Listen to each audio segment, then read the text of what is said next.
तो hi everyone, JEE mains की dates आ चुकी है। मेरे पास हजारों मेल आ रहे हैं, भैया लास्ट के 2 महीने हमें क्या पढ़ना चाहिए, प्रिपरेशन उतनी अच्छी नहीं है, मॉक टेस्ट में मार्क्स नहीं आ रहे, तो कुछ ऐसा डे वाइज प्लान बता दो जिससे जनवरी अटेम्प्ट तक हमारा मैक्सिमम सिलेबस कंप्लीट हो जाए और 98 से 99 परसेंटाइल हम स्कोर कर ले, जिससे हमें एक डिसेंट एनआईटी मिल जाए। तो चाहे आप ड्रॉपर हो या क्लास 12 स्टूडेंट, इस वीडियो के अंदर एक ऐसी ब्लॉक स्ट्रैटेजी बताने जा रहा हूं जिसमें मैं डिस्कस करूंगा आपको डे वाइज क्या फॉलो करना है, कौन से चैप्टर्स एंड टॉपिक्स को पढ़ना है, और इस ब्लॉक स्ट्रैटेजी को फॉलो करके जनवरी अटेम्प्ट से पहले आपका मैक्सिमम सिलेबस हो जाएगा और आप 98 से 99 परसेंटाइल ला सकते हो।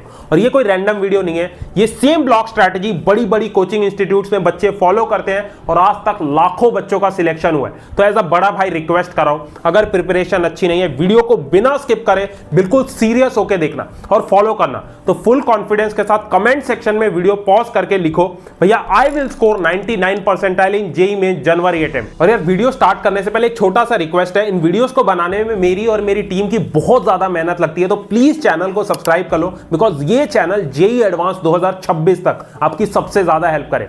ठीक है, तो सबसे पहले डिस्कस करते हैं कि जेईई मेन 2026 का एक्सपेक्टेड पेपर लेवल क्या होने वाला है। तो इसका सिंपल आंसर है एनटीए डिफिकल्ट पेपर बनाएगा, कोई शक ही नहीं है। सवाल अब ये आता है कि हमें जनवरी अटेम्प्ट पे फोकस करना चाहिए या अप्रैल अटेम्प्ट। देखो 100% फोकस आपको जनवरी अटेम्प्ट पे करना है। इसके पीछे का सिंपल रीजन है कि बच्चे सबसे पहली बार पेपर देते हैं तो इजी पेपर एनटीए बनाता है जनवरी अटेम्प्ट का, उसके बाद 90% से ज्यादा बच्चों का सिलेबस ही कंप्लीट नहीं हुआ होता, तो मोर देन 90% बच्चे प्रिपेयर्ड नहीं होते जनवरी अटेम्प्ट में। वहीं अप्रैल अटेम्प्ट की बात करें तो अप्रैल अटेम्प्ट में सेम परसेंटाइल लाने के लिए आपको 10 से 15 मार्क्स ज्यादा स्कोर करना पड़ेगा। मींस 99 परसेंटाइल के लिए जहां जनवरी अटेम्प्ट में आपको 170 मार्क्स लाना है, वहीं अप्रैल अटेम्प्ट में आपको 185 स्कोर करना पड़ेगा। ठीक है, और कंपैरेटिवली जो एनटीए पेपर बनाता है बहुत डिफिकल्ट बनाता है अप्रैल वाला। ठीक है, और कट थ्रोट कंपटीशन होता है, चाहे 12th अपीयरिंग स्टूडेंट्स ले लो, वो भी 100% प्रिपेयर होकर आते हैं, और ड्रॉपर्स का तो अलग ही लेवल का कॉन्फिडेंस होता है अप्रैल अटेम्प्ट। ठीक है, तो 100% फोकस हमें जनवरी अटेम्प्ट पे करना है। ठीक है, तो सब्जेक्ट वाइज टारगेट आपको लेके चलना है 99 परसेंटाइल के लिए। फिजिक्स में आपको 80+ स्कोर करना है, केमिस्ट्री में 70+ स्कोर करना है और मैथ्स में 50+। तो ये आपका सब्जेक्ट वाइज टारगेट होना चाहिए 99 परसेंटाइल के लिए। सो अब आते हैं वीडियो का सबसे इंपॉर्टेंट पार्ट, ब्लॉक स्ट्रैटेजी, जिससे लाखों बच्चों का आज तक सिलेक्शन हुआ है। इस ब्लॉक स्ट्रैटेजी को फॉलो करके जनवरी अटेम्प्ट तक मैक्सिमम सिलेबस आपका हो जाएगा, हर एक चैप्टर की रिवीजन हो जाएगी, प्रैक्टिस हो जाएगी और प्रॉपर टेस्ट भी दे दोगे, और आपका कॉन्फिडेंस यहां से यहां होगा। बट प्रॉमिस करो कि भैया मैं इस ब्लॉक स्ट्रैटेजी को फॉलो करूंगा। ठीक है, हर ब्लॉक के लिए आपको 20 डेज का टाइम मिलेगा चैप्टर्स को कंप्लीट करने के लिए। पूरे सिलेबस को यहां 4 ब्लॉक्स में मैंने डिवाइड करा है। ब्लॉक 1 के लिए आपको 25 अक्टूबर से लेकर 15 नवंबर तक टाइम मिलेगा, जिसके अंदर आप 2 फुल सिलेबस के मॉक टेस्ट दोगे। ब्लॉक 2 के लिए 16 नवंबर से 5 दिसंबर तक का टाइम मिलेगा, इसमें भी आप 2 मॉक टेस्ट दोगे। ब्लॉक 3 के लिए आपको 6 दिसंबर से 26 दिसंबर का टाइम मिलेगा। मींस हर एक ब्लॉक के लिए आपको 20 दिन का टाइम मिलेगा, जिसके अंदर आपको कुछ चैप्टर्स करने और उसके साथ साथ आपको प्रॉपर ये मॉक टेस्ट देने। ठीक है, तो अब एक एक करके सारे ब्लॉक्स डिस्कस करते हैं। सबसे पहले आते हैं ब्लॉक 1 पे। ब्लॉक 1 आपको 25 अक्टूबर से लेकर 15 नवंबर तक का आपको टाइम मिलेगा। टोटल 20 डेज में आपको ब्लॉक 1 कंप्लीट करना है। तो ब्लॉक 1 के अंदर बेसिक चैप्टर डाले और कुछ इंपॉर्टेंट चैप्टर डाले, इसके बिना बाकी का सिलेबस में आपको बहुत ज्यादा दिक्कत आने वाली है। तो सबसे पहले हमें ब्लॉक 1 को कंप्लीट करना है। तो ब्लॉक 1 में मैथ्स के अंदर वेक्टर 3D ज्योमेट्री डाला है, बहुत इंपॉर्टेंट चैप्टर है, इसमें आपको कॉन्फिडेंस होना चाहिए। उसके बाद सीक्वेंस एंड सीरीज, दोनों चैप्टर से 4 से 5 क्वेश्चंस आते हैं, तो पहले इन्हें करना है। उसके बाद क्वाड्रेटिक इक्वेशन एक करना है और पीएनसी, ये दोनों ही बेसिक चैप्टर्स हैं, आगे के चैप्टर्स में यूज होंगे। उसके बाद फिजिक्स की बात करें तो फिजिक्स में आपकी मैकेनिक्स 11th की बहुत इंपॉर्टेंट है, kinematics, NLM friction, work energy power, centre of mass और कोलिजन, ये 4 टॉपिक्स के बिना आपको रोटेशनल हिलेगा भी नहीं, उसके क्वेश्चंस ही नहीं होंगे। ठीक है, तो सबसे पहले ये करना है। उसके बाद ग्रेविटेशन करना है। ग्रेविटेशन एज इट इज आपका इलेक्ट्रोस्टैटिक्स जैसा है, तो अगर इसे कर लोगे तो इलेक्ट्रोस्टैटिक्स में दिक्कत नहीं आएगी। उसके बाद एक करंट इलेक्ट्रिसिटी करना है, क्योंकि ये इंडिपेंडेंट चैप्टर है।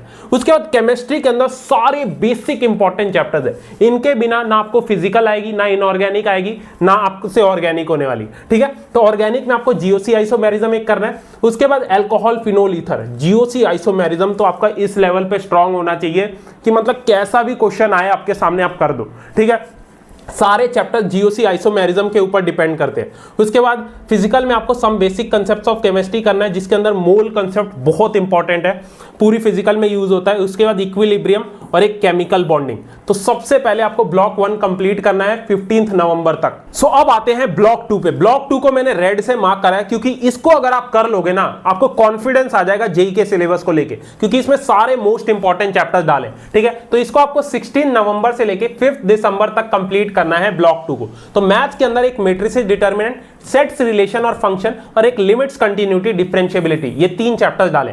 उसके बाद फिजिक्स के अंदर मोस्ट इजीएस्ट टॉपिक डाला है मॉडर्न फिजिक्स। आराम से इसे वन शॉट से कर सकते हो। उसके बाद इलेक्ट्रोस्टैटिक्स, कैपेसिटर, अगर आपने ग्रेविटेशन करा है तो इजीली आपसे ये हो जाएगा। उसके बाद सेमीकंडक्टर, ईएम वेव्स और units dimension vector, one of the easiest chapters हैं, वन शॉट से हो जाएंगे। उसके बाद केमिस्ट्री की बात करें तो केमिस्ट्री में हाइड्रोकार्बन, ये भी आसान है, ऑर्गेनिक का चैप्टर। उसके बाद हेलो एल्केन एरीन, ये भी बहुत ईजी है। एल्डिहाइड कीटोन कार्बोक्सिलिक एसिड कर लेना, इसमें थोड़ा ज्यादा टाइम लगता है। उसके बाद फिजिकल में एटॉमिक स्ट्रक्चर बहुत ईजी है। उसके बाद लिक्विड सॉल्यूशन में कॉलिगेटिव प्रॉपर्टी और वेंट ऑफ फैक्टर के न्यूमेरिकल्स कर लेना। और eight the and chemical kinetics, ये भी बहुत इजी चैप्टर है, फर्स्ट ऑर्डर के क्वेश्चंस कर लेना। सब मूव करते हैं ब्लॉक 3 पे। ब्लॉक 3 को भी मैंने रेड से मार्क करा है, क्योंकि इसमें सारे इंपॉर्टेंट चैप्टर्स हैं। ठीक है, ब्लॉक 3 के लिए आपके पास टाइम होगा 6 दिसंबर से लेकर 26 दिसंबर तक, तो इसके लिए भी 20 डेज का मैंने टाइम दिया है। तो मैथ्स में आपको इंटीग्रेशन करना है, डेफिनेट और इनडेफिनेट इंटीग्रेशन दोनों। उसके बाद डिफरेंशियल इक्वेशन करना है, एरिया अंडर कर्व करना है और एक प्रोबेबिलिटी करना है। ठीक है, तो ये 4 चैप्टर्स ब्लॉक 3 में आपको करना है।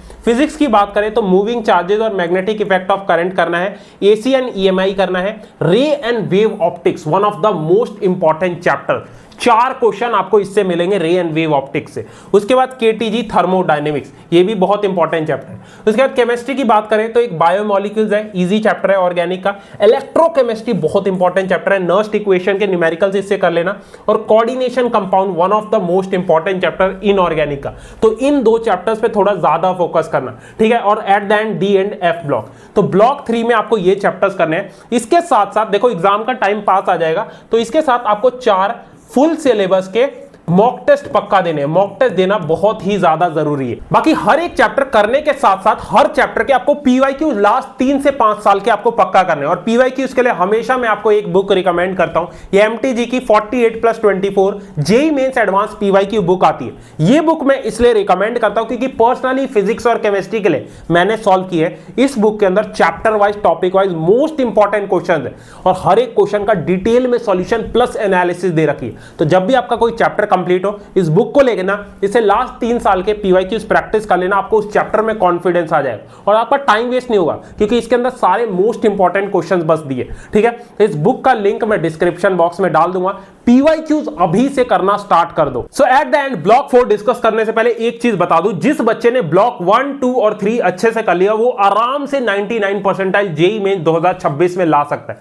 और ब्लॉक 4 सिर्फ उन स्टूडेंट्स को करना है जिनका नवंबर तक ब्लॉक 1, 2 और 3 अच्छे से कंप्लीट हो जाता है। अदरवाइज आप ब्लॉक 4 को स्किप कर सकते हो अगर आपके पास टाइम नहीं है। ठीक है, तो ब्लॉक 4 के लिए 27 दिसंबर से लेकर 15 जनवरी तक का टाइम है। 20 दिन का मैंने टाइम दिया है। इसमें मैथ्स के अंदर स्ट्रेट लाइन सर्कल आपको करना है, एओडी करना है, बाइनोमियल थ्योरम करना है। बाकी फिजिक्स में रोटेशनल मोशन करना है। अगर आपके पास टाइम है तभी रोटेशनल मोशन करना, अदरवाइज आप स्किप कर सकते हो। बाकी फ्लूइड मैकेनिक्स, ये भी बहुत इंपॉर्टेंट और थोड़ा टफ चैप्टर। ठीक है, तो इन दोनों चैप्टर्स में बहुत ज्यादा टाइम जाएगा, तो अगर आपके पास टाइम है तभी करना। बाकी एक एसएचएम वेव्स बहुत आसान है, इसे कर लेना। और थर्मल फिजिक्स भी इजी है, इसे भी आप कर सकते हो।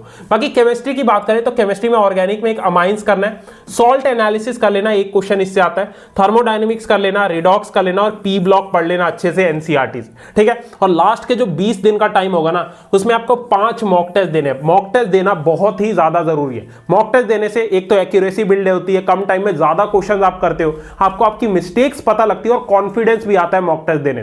ठीक है, तो लास्ट के 20 डेज आपको 5 मॉक टेस्ट हर 4 दिन पे एक देना है। तो अब एट द एंड सवाल ये आता है, भैया किसी भी चैप्टर को 0 से जेईई मेंस लेवल पे करने के लिए हमें क्वेश्चंस कैसे प्रैक्टिस करने हैं? तो 2 चीजें आपको फॉलो करनी है। पहला है उस चैप्टर के किसी भी अच्छे कोचिंग के डीपीपी मॉड्यूल्स को सॉल्व करना है, और दूसरा है लास्ट 5 साल के पीवाईक्यूज। और आपको भी पता है सिर्फ 2 महीने का टाइम है, प्रैक्टिकली पॉसिबल नहीं है कि हर एक चैप्टर के लिए आप डीपीपी मॉड्यूल्स भी करो, पीवाईक्यूज भी करो और बुक्स को भी सॉल्व करो, ये पॉसिबल नहीं है। तो इसी प्रॉब्लम को सॉल्व करने के लिए ध्यान से सुनना, आपके लिए रैंक बूस्ट कोटा कोटा की टेस्ट सीरीज बनवा दी है कोटा के बेस्ट टीचर्स और आईआईटीएंस के साथ मिलके। लास्ट ईयर आपके सीनियर्स में से 1000 से ज्यादा बच्चों का सिलेक्शन हुआ था इसके क्वेश्चंस करके। इसमें पूरे सिलेबस को 720 लेवल वाइज टेस्ट में डिवाइड कर दिया। मींस हर एक चैप्टर के मोस्ट रिपीटेड और इंपॉर्टेंट 60 to 70 क्वेश्चन है लेवल 1, 2 और 3 में डिवाइड कर रखा है। बस आपको यही क्वेश्चंस करने, घूम फिर के एनटीए यही क्वेश्चंस आपके पेपर में पूछेगा, इसके बाहर क्वेश्चन नहीं आते, ठीक है। और हर एक क्वेश्चन का डिटेल में सॉल्यूशन दे रखा है, एनालिसिस दे रखी है हर एक टेस्ट की, ताकि आपको दिक्कत ना है। तो एक ही सब्सक्रिप्शन में उसमें सारे ये टेस्ट आपके अनलॉक हो जाएंगे। बेस्ट मॉड्यूल्स के 450 से ज्यादा test, top 25 PYQs chapter wise test, topic wise test, chemistry topic wise test सारे, और जेई मेंस एडवांस के ऑल इंडिया 60 से ज्यादा फुल सिलेबस के मॉक टेस्ट। और इसका कॉस्ट है सिर्फ 1199, जो कि रिफंड हो जाएगा अगर आप 95 परसेंटाइल से ऊपर जनवरी या फिर अप्रैल अटेम्प्ट में ले आते। और आपको 1 लाख की स्कॉलरशिप भी मिलेगी अगर आप 95 परसेंटाइल से ऊपर लाते। तो स्कॉलरशिप फॉर्म अच्छे से फिल कर देना डिस्क्रिप्शन बॉक्स में, और ये स्कॉलरशिप आप कॉलेज फीस में यूज कर सकते। तो इसका लिंक मैं डिस्क्रिप्शन बॉक्स में दे दूंगा। बाकी वीडियो एंड करने से पहले अभी प्रॉमिस करो भैया, मैं इस ब्लॉक स्ट्रैटेजी को फॉलो करूंगा, डेली 8 से 10 घंटा मेहनत करूंगा, ठीक है। कोई भी डाउट है आप कमेंट सेक्शन में मेरे से पूछ सकते हो। और सारे फ्री रिसोर्सेज मैंने टेलीग्राम पे अपलोड कर दिए, short notes, modules, best books के लिंक, शॉर्ट नोट्स, सारी चीजें, ठीक है। All the best.